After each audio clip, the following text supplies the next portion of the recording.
All right, hello everybody. Once again, welcome back to Ultra Kellen Real Estate. As always, thank you very much for all the subscribers, everybody who has liked videos. Gratitude, everything is much appreciated. To get right into it, and of course, before I start with the topic of this video, I just want to say that I am not a finance person. I am not a mortgage broker. I don't do underwriting. So, preface that to say the title of this video is "How good does your credit actually have to be in order to start getting property?" So just a moment of honesty, I've never had great credit. I think my credit score was over 700 maybe for 30 seconds, my whole life.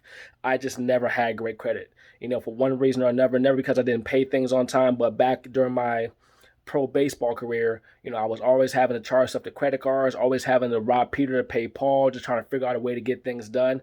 And I made it happen. And sometimes when I did make things happen, my credit score suffered. So adversely, sometimes that made it difficult for me to qualify for loans. And so when I look at how good somebody's credit score has to be in order to really start getting some property, just remember it doesn't have to be perfect. Now, if you have things on your credit like repossessions and a bunch of late payments and stuff like that, then it might be a little bit harder.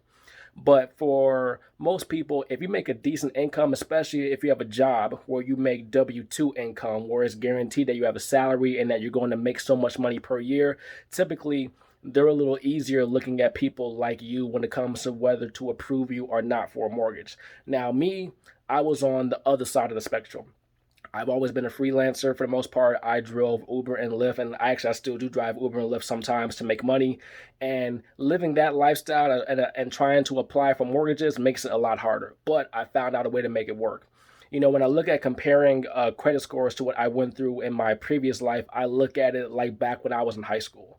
So in high school, I was an athlete. And of course, I wanted to be a college athlete. In order to be a college athlete, you have to go through a thing called the NCAA clearinghouse. And typically, it was a sliding scale, at least back then. So the higher your GPA, the lower your ACT score could be in order to get admitted and be able to accept your scholarship. And on the other side, the higher your ACT, the lower your GPA could be.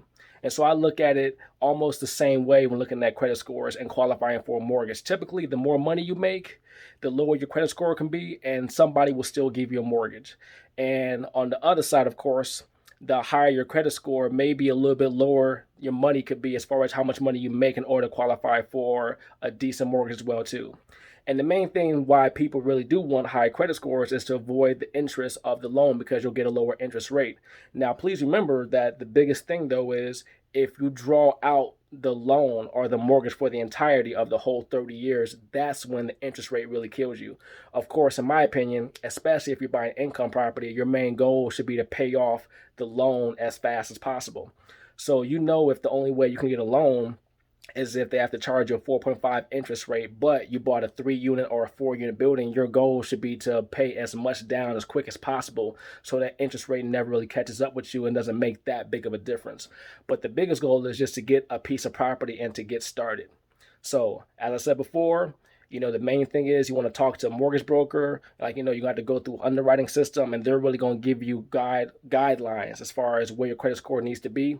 And also, I have found the most success with working with companies that just do mortgages. So companies like Flagstar, like Guaranteed Rate, there's tons out there who just do actual mortgages. Typically, the big banks, people like Chase, Bank of America, they make it harder for you to get loans typically. This isn't anything set in stone one way or the other, but typically that's the way it goes. So, hope you guys like the video. Remember to follow me, Ultra Kellen, UltraKellon on Instagram and Twitter. And look forward to the next video, guys. All right, keep on grinding.